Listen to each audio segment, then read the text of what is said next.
विड्याच्या बाजारामधील सगळ्यात जास्त मागणी असलेले आमचे हे भेळवाले काका बघा. गर्दी हे दुकान आहे त्यांचं.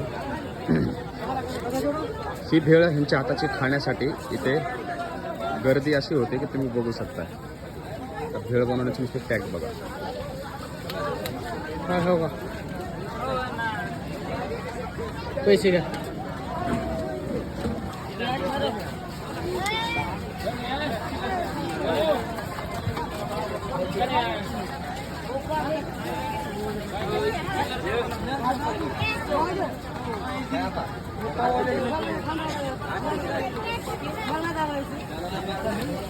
उकडलेली मटकी, वटाणे, शेव सगळं होममेड आहे त्यांच्याकडे. विकत्रीचं कुठलंही नाही.